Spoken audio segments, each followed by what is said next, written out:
record it. Excellent. Annotate. See, Karina, you got me off my game now. Now I'm all distracted thinking of San Diego. Is what it is. I'm sorry. It's funny. That's me and my scatterbrain. So there are different areas how it's going to be scored on. It's still going to be scored on the 7-point process, but what we're going to see is there's different points for each one. We know that. So if we do want to get a 4-point and 3 points in terms of evidence, it says you have to use 2 pieces of specific and relevant evidence to support your claim or thesis. And then it's going to show you one has to come from it. One could be external, all your scoring stuff. So what we're going to do is we're going to kind of do a backwards approach to this is we're going to look and see what's needed to get the 7s on each one, because there's only 2 questions, right? There's 2. The first one, the 20 minutes, and the second, or 25 minutes, then 15, I think it is. And they allow you the 5 minutes to upload it. So you only have the 20 to 25 minutes for the first question from when you start at 1 or at 11. I can't remember which one it was.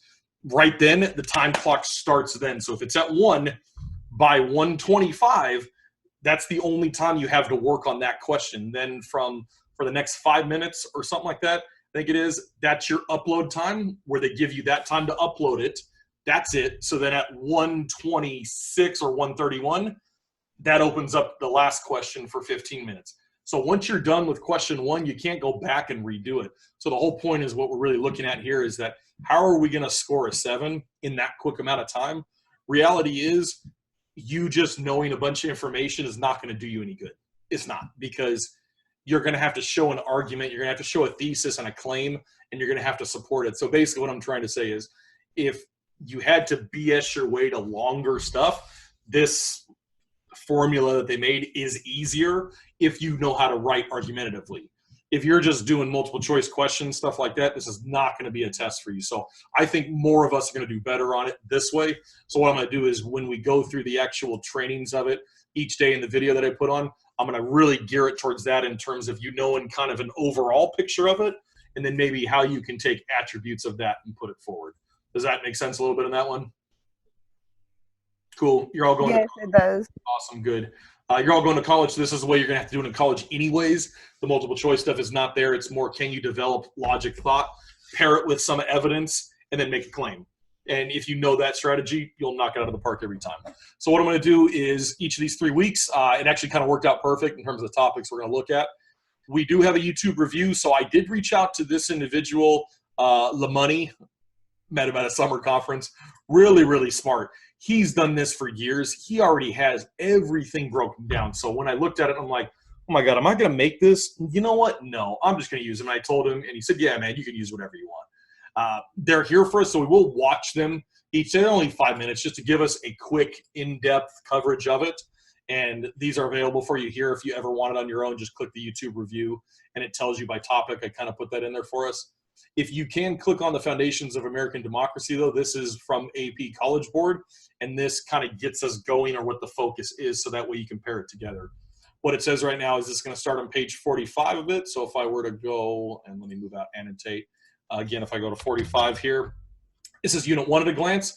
Here are all the 9 sections of Unit 1, and what we know right now is that the exam is not going to be on 5 units. It's just going to be on Units 1, 2, and 3. So it kind of worked out nice for us in that we didn't have to move forward in that one. But these are what we're going to talk about. So like today, I'm going to talk about 1.1 through 1.3. We're just going to look at these quickly on ideals of democracy, stuff like that.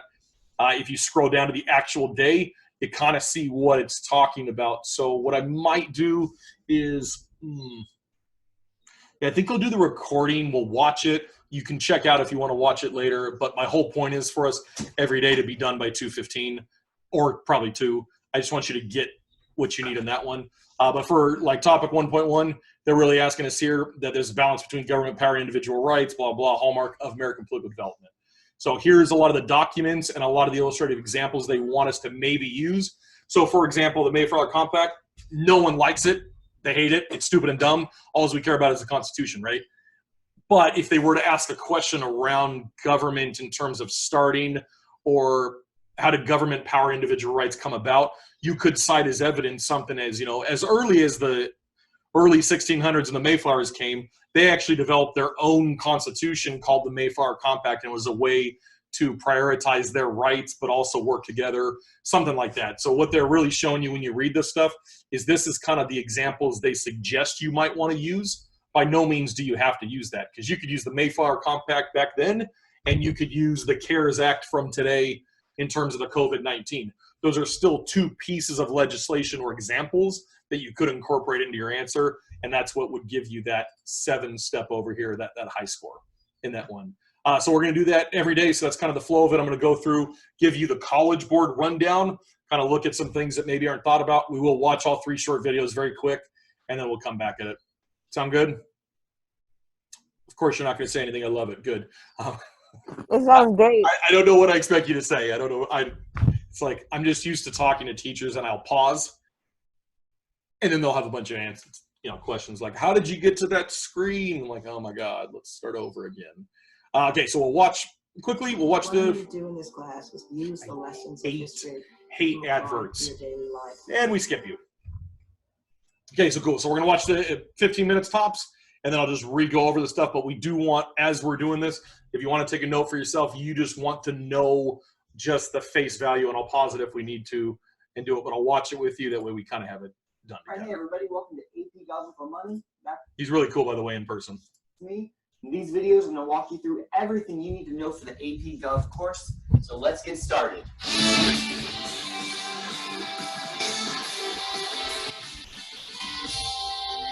All right, so a logical place to begin a study of U.S. government is to ask the question, why do people establish government in the first place?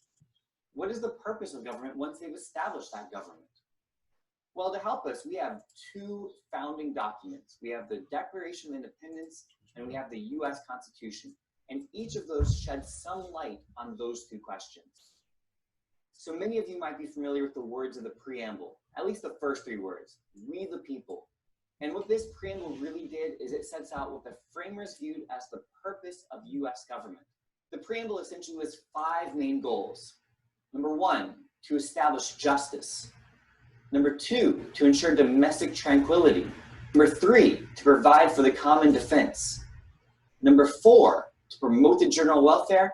And number 5, to secure the blessings of liberty. So that's what the framers felt the purpose of government was. Well, why exactly is a government necessary in the first place? Do we have to have a government? Does the government owe anything to the people? Well, Thomas Jefferson handles those questions for us in the Declaration of Independence. The Declaration of Independence provides the foundation for 3. Okay, so I think you really want to prioritize that, write that in your notes somehow. And then I think there's going to be a question around that. What he's talking about is what the purpose of founding was for, because I think they're going to want to relate that to today in COVID-19. You've seen all those protests of people saying like, "Oh, it's my right to get sick if I want to. I shouldn't be at home being quarantined." So I think they're going to ask something around that. So in that sense, you could very much pair the Declaration of Independence and what the founding fathers said to today, that how do you balance liberty and your right to life, pursuit of happiness, but also don't get everyone else sick. I think that's one of those things that you could argue in that one. It's a good one. Hugely important ideas. Natural rights, popular sovereignty, and the social contract. And the Declaration also establishes the idea that limited governments receive their power from the people. So let's talk about each of those rights, natural rights, popular sovereignty, and social contract, one at a time. So natural rights talk about fundamental rights or liberties that all humans have, simply by virtue of being a human. Nobody can give you these rights. They are yours because you are a person. When Jefferson talked about natural rights, he used the phrase unalienable rights. These are rights that come from somewhere else, either from nature or from God, but they can't be given to you, and therefore they also cannot be taken away from you. The Declaration also contains the idea of popular sovereignty. And this is the idea that people are the source of governmental power and authority.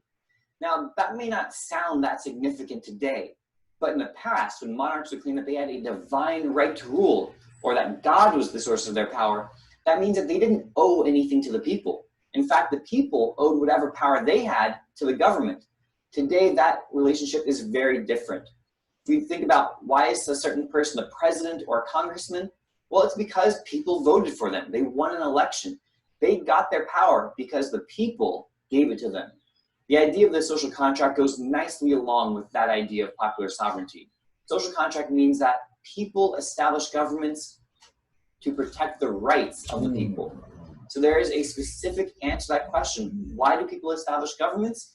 It is to protect the rights of the people. So this idea goes hand in hand with something called consent of the governed. And it's the idea. Okay, so talk on this one. Let's talk through this a little bit. How could you use that concept of social contract and pair that with today evidence in terms of what's happening with COVID-19? What could you make a claim if you were responding in a free response? What could you say? Don't be afraid. Anyone can shout it out. No. No one wants to take a guess at it? No? Wait, can you repeat the question? Just think about it in that one, because I do want to help you on this, like as we're watching this stuff, foreshadow in terms of what might be on there. And what they're going to do is they're going to ask kind of these juxtaposing questions of the past, present, future. So let's take that section, the social contract that he was just talking about, and how can we juxtapose that with today, what's happening with COVID-19? So if I'm going back, let's go back just a little bit to social contract. There we are. Okay. Answer that question. Why do people establish governments? It is to protect the rights of the people. Okay. So social contract there is to protect the rights of people, right? So we have to step in at times as a government and do things that maybe you as a person, it's not good for you, but it's good for everyone because it's preserving the rights. So then how could I structure that, or what could I say to that in terms of COVID-19? You could say that something about like how the government is having the stay-at-home rule and the thing where if you go out, you have to wear a mask if you're going into a store anywhere, and they can refuse service to you because you're not wearing a mask. Got it. So then what you would want, and that is a really good one, Panda, by the way. So you could cite in your evidence there, the first part of the evidence is the social contract. So that's actually the piece of history legislation there that was made, and it's creating the government to protect the rights of people. We fast forward to today. We have Governor Newsom's executive order for California, which said stay at home, so we could pair those. So now you've knocked out two pieces of evidence. You've knocked out one from the actual AP curriculum, plus you've brought in another piece of evidence. And do you see how we kind of got there like that? Good. Okay. Awesome. Yes. That's what you're really looking for in this. So as we're watching this and I stop it, that's what you want to think is, how can I really beef up my argument by using stuff from today, even if it's maybe 20 years ago, but try to stay relevant to today, stuff you've seen or experienced, and how you pair that with the past stuff. That's where a true argument comes to life, is that you can make that decision, that juxtaposing between past, present, and then future recommendation. Why do people establish So let's keep going. It is to protect Very good, by the way. rights of the people. So this idea goes hand in hand with something called consent of the governed. And it's the idea that since people are the source of governmental power, since they created the government, and since the government's job is to protect the rights of the people, people have the ability to give their consent to the government, but they can also take away their consent. They can remove people who aren't doing a good job. Now, the US Constitution, in addition, gives us two more fundamental ideals of US democracy. And those are limited government and republicanism. Limited government is exactly what it sounds like. It is the idea that the government has some power, but that power is limited. The US Constitution is the document that provides what exactly the limit is. So how much power does the government have? Well, one answer is it has as much power as the Constitution gives it and no more. One of the big picture ideas that we're going to talk. Does the federal government have the power to shut down the economy, according to the Constitution? Some, right? At least a little bit. Oh, so like, can they literally stop us from moving around and stop us from trading in commerce? What can they actually do? They can create policies to prevent that, like maybe type of punishment. They could, right? I mean, if you think about it in this way, so here's the problem is that we're in a new economy. You could also cite this in your evidence that we're in a gig economy or a click-it economy. So yes, you may have stopped me from going to Walmart, going to Target, whatnot, but I can still go online and buy it, right? So what is, yes, the government can do certain things, and this is where that limited government kind of comes into play, is that they can stop physical and certain things, but other things they would have to shut down the internet, right? If you think about it, and there's no way you're going to do that because we're on a grid system. So there's kind of this thing, if you want to use the limited government as an example today, like the government, yes, wants to shut down the economy, Reality is they can't. If everyone were to storm the beaches right now, the beaches would be filled with people because the government can't really stop you from going to the beach unless they invoke martial law, something like that. But I think that's the point you want to get around this, is that limited government does have its limitations. Most people think government is be all everything, like it handles everything. Reality is it's limited government, and we only are as good as what we can get away with doing, basically. That was good, Karina. Talk about a lot throughout this course, and I hope you stay with me for future videos, is the idea that we have interpreted and reinterpreted the Constitution over and over and over again. And so we're going to see the answer to that question of just how limited is government. It's going to change over time. Now, the last idea that we want to discuss here today is that of republicanism. The U.S. Constitution set up a republican form of government, not the political party. This is talking about that the U.S. is a republic. That means that it is a representative form of government. So rather than people voting directly on policies, like would be the case in a direct democracy, in a republic, the people vote for other people to represent them in government. So they have elections and they choose their representatives, and then those people make policy and work in government. All right, so that's ideals of government. Until next time, this is... So you could make an argument in that one too on your stuff that republicanism, you could go really theoretical with it. Maybe republicanism doesn't allow us to actually exercise our free rights because I'm actually not doing anything, right? I'm picking someone to represent me. There's nothing in the Constitution that says your representative has to do what you say, is there? Does anyone know if there's a clause in the Constitution that says that? Take a guess.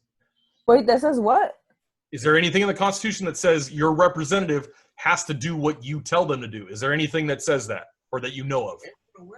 No, there's nothing in the Constitution that says anything like that. No, of course not. Good, thank you. Yeah, be proud about it. There's nothing. So what is the problem then is our government can get away from us. So I would want to take that from what Craig's saying here is that just because you elect someone doesn't mean they're going to do what you think you want them to do for you, because reality is they have 89 other thousand constituents that they have to listen to. So then how do you wrestle with that? Whose rights are you actually going to prioritize? So I think that's something moving forward you might want to keep in the back of your mind, that how you can wrap in republicanism into anything that comes out, because that's, again, that's that other piece of evidence here that if I can tie in republicanism, that would technically count as evidence, and I just need two pieces of evidence, one kind of from the curriculum, the other one I need to make it or bring it in. So the more evidence you make, the easier you have to get those high 4 points in terms of the scale thing. So just keep that in mind as you go. But good overall. So I think that hit everything for 1-1. Yeah, ideals are reflected. We know what Declaration of Independence is, the Constitution. Declaration is really separating us, right? It's the ultimate breakup letter. The Constitution is actually what gives us our backbone, our framework to the United States. It tells us what we're doing and how we're doing it, stuff like that. Again, I can't press enough limited government. I think, especially if you live outside of the states, you think that we can do whatever we want as a government. Reality is we are limited. So you need to keep prioritization of that in your argument, that whenever you can, don't just say the government, maybe say the limited government or the limited federal government. That does show the AP reader that, oh, hey, they may not have told me what limited government is, but the fact that they used that term in a sentence properly tells me they know what they're talking about, and it changes my mind as an AP reader.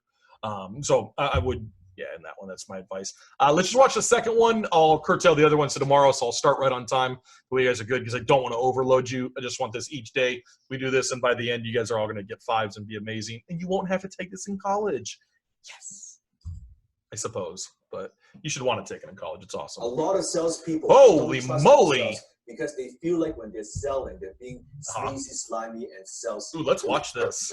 Oh, whoa. If that doesn't sound like you, I want you to click on the skip button and skip the ad right now. I don't want to. I want to stay. Ways to learn sales online. Really? You might attend a workshop. All right, you lost me. That was boring. All right, welcome back to another episode of AP Gov with the Money. This video is about 3 types of democracy. Woo. Let's do it. Let's do it.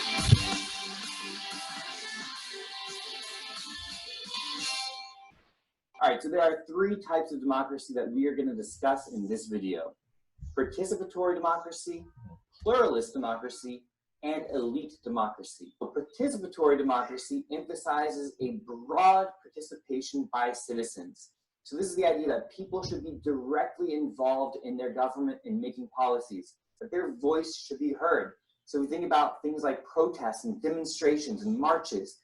We think about at the state and local level, when people have the chance to actually vote on policies called initiatives or referendums and have their voice directly heard. Some good examples to think of could be social movements like Black Lives Matter or March for Our Lives.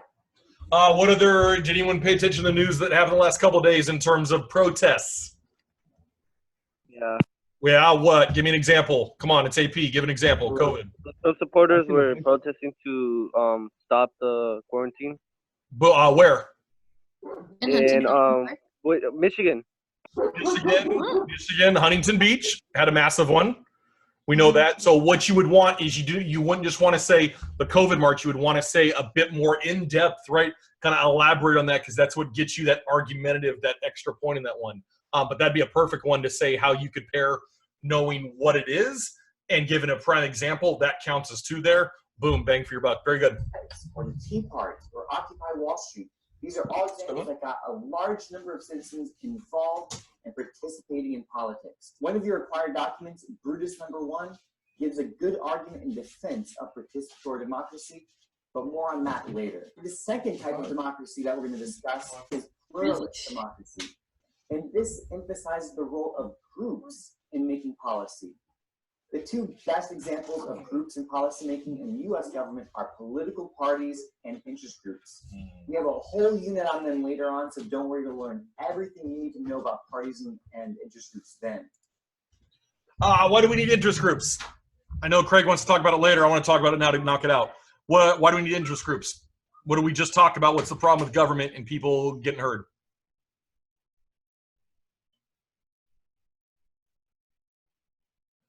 Anyone think limited government? What's the problem as a citizen? Why do we need interest groups? Why are interest groups basically inevitable? Anyone? No. No one wants to say? No one? Think about it. Interest groups. People hate interest groups. These are the lobbyists, the people that do things, right? If we're in a limited government where my voice can't always be heard because I'm not the direct representative, I need interest groups as a way to bridge it between that. So what I have seen a question on it, interest groups. Interest groups are there as kind of de facto. They have to be because of our system. I don't like interest groups. I think they're crazy. But we kind of have to have them because there's no way for all of us 400 million, almost 400 million people to have a say in our voice. So you need little factions and pockets. So that's a way you could say it in that one. But for right now, if we think about it, it makes a lot of sense. We have the Democratic and the Republican Party, and they battle each other out. Sometimes they negotiate, sometimes they compromise, and in the end, policies get made. Most people end up voting for one of those two parties. So we see pluralist democracy in action. Federalist #10 argues in favor of pluralist democracy. So we'll talk about that more in the next video. But for right now, just keep that in mind. It's important to note that sometimes the line between participatory democracy and pluralist democracy, on the other hand, it's sometimes a very blurry line. For example, think of March for Our Lives. Does that better embody participatory or pluralist democracy? Well, it has elements of both.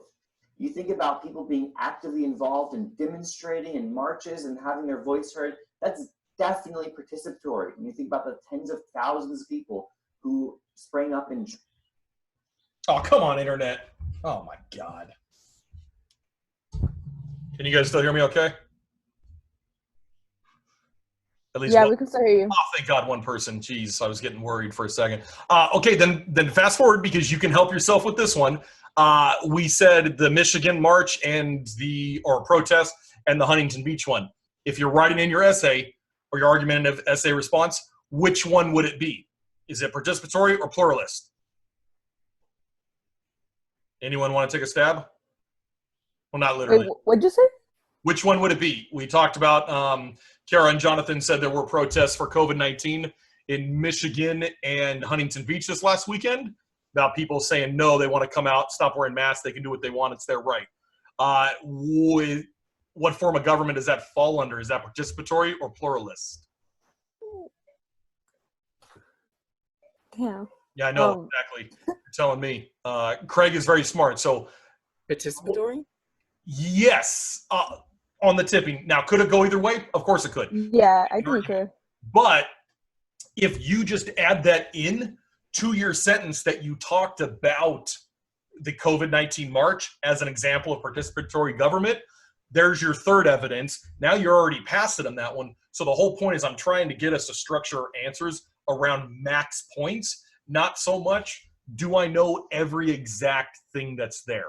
E pluribus unum. What? Who cares? Doesn't matter. The point is you're making an argument and you're backing it up with logic and you're making a claim. And honestly, I think you all have that ability to do that. So we really want to get our mind in that frame. How can I use evidence with my logic to prove my brilliance and get the 7, whatnot? Join that movement. But on the other hand, it is a group of people with a united purpose Yes. trying to influence policy, Agreed. in this particular instance, in favor of stricter gun control. So it does have elements of pluralism in there as well. So just be aware that sometimes there is a little blurring of the line. Now, our third type of democracy is elite democracy. Ooh. And this emphasizes a limited role for the people. This is very different than participatory, which wants as many people as possible to get involved in government and policy making.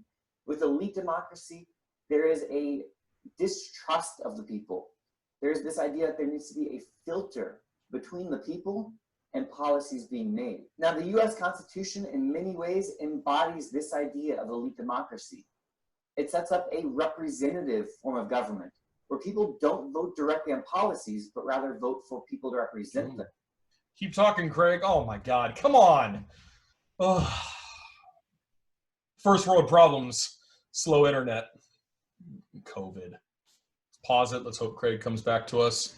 Yeah, I know you're experiencing interruptions. Again, the US is a republic, like the last video talked about. Another form of elite democracy in the Constitution is the Electoral College. The Electoral College chooses the president. People do not. Last disclaimer on this one. If you use that we are a direct democracy in your stuff, you will fail that essay guaranteed. Okay, that is the #1 sign that the person does not know what they're talking about. Because we are a republic. We are not a direct democracy. You can make arguments that we're representative of other things. You cannot say democracy plain or direct democracy. We are not that. Okay, so again, we are a republic or another form of democracy. So be very careful when you use your words in your response in that one. Not directly vote for the president. But the Constitution does include some elements that could definitely be considered participatory, especially when we consider amendments that increase suffrage. So amendments like the 15th, the 19th, the 26th Amendment, these expanded the right to vote, first to African Americans, then to women, and then to all. Jesus, Craig. I like how I'm blaming Craig and he has nothing to do with this, but that's okay. It's probably my daughter on YouTube or something. That's well. Okay, well, I did watch the end of it. I know that's all he was going to finish saying there. So let me X this out at that point. There we go. Let's go back to this one. If I move to types of democracy again, we know there are 3 of them.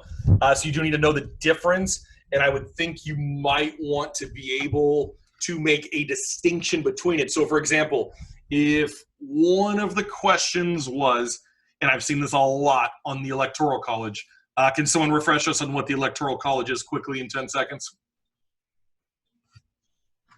They're the people who, like they're chosen by the people running, and then they get to go and cast their vote, and then, yeah. Yep. I know more, but Which is totally fine. It's not popular based, so it's not one vote for one vote. We are electing electors to cast our vote for us. There's nothing that says they have to. It's just in the best interest to do that. So the Electoral College is all a system based off representative elections. It's not direct elections. So then could you make the argument in something that we like to think we're one form of a government, but we're really not? How could I say that may sound a little more high AP-ish? Because everyone wants to say we're a direct democracy. Everyone, you've heard it in times and times again, that we're the greatest democracy in the history of the world. Congratulations, us. Why is that wrong? Or what's the flaw in it? Maybe that. And Using it's regarding the electoral college. so go with it. So the electoral college tells us that we are not what? Represented. Yeah, so look here. So think here. So lead democracy, participatory. If I put that little blue mark here, look at these here. These ones tell us we're not amazing for that reason, because you can't be a direct democracy if you have different factions. You can't be a direct democracy and have the electoral college.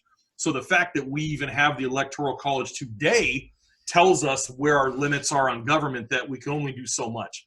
So then you would counter that with, the electoral college needs to go in the future, not because it's a bad system, but because it completely does away with the logic of what our framers might have been wanting us to say in the Declaration of Independence and the Constitution. So if you word it like that, it is a way to kind of show the reader that, they're making an argument. I may not necessarily agree with it, but I see where they're going with it.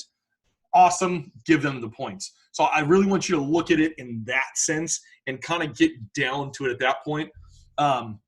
You would want to know that Federalist 10 and Brutus number 1 back those up. Again, I wouldn't have to say, Federalist number 10 verbatim. I would want you to at least know that Federalist number 10 helps push participatory democracy. Brutus number 1 is attached with pluralist democracy more. As long as you make that connection, the essays are so short this year because of the time crunch. They know you're not going to have time to elaborate on what each term is, but you do need to know that that term is applicable to something. Does that make sense a bit more? Kind of? Yes. Okay, cool. Okay, so that's it. So that's my structure, how I'm going to flow with it as we go through. So let me click that, clear that real quick, get that out of here. I will go with it. I'll do this one tomorrow. I'll make up for it. I'll start right on time because I didn't want to let people go by 2:15. It will be videoed, so then every time I will put it there. So if you wanted to watch it later, the whole format is we're going through this. We're watching the video. We're going to talk about it. Eventually at the end, too, I am going to try to stop by 2 every time. So what we'll do then is we can all look at each other with Jonathan's smiling face in the corner and me and then everyone else. And we'll kind of talk a little bit or maybe a question on it just as a way to collaborate a bit more. And then you're off. I think it's good to look at each other and talk through things, especially when it is this. If this AP test was multiple choice, we'd have a very different review session. I'm honestly pumped out of my mind that it's argumentative because we can totally get you to that point because I think a lot of us already are at that point. Now, we just have to kind of get it refreshed in our mind and so forth. Any major questions, in terms of like what to expect from it? Any clarifications you need me to say a bit more? I have a question, but it's good. regarding meeting. Ooh. Because I also have AP Psych, and it's at the exact same times as this one. Ouch. What is there? Well, okay, I'll turn it over to you people since you guys are on. What is more helpful? Is it more helpful to do 2:15 to 3? That'd be good too. Or you can just like post these videos somewhere. Well, that's what I'm gonna do. So I'm always gonna make the live function like this. I will post it on the YouTube channel, so then I'll put that link back on that day. So if you wanted to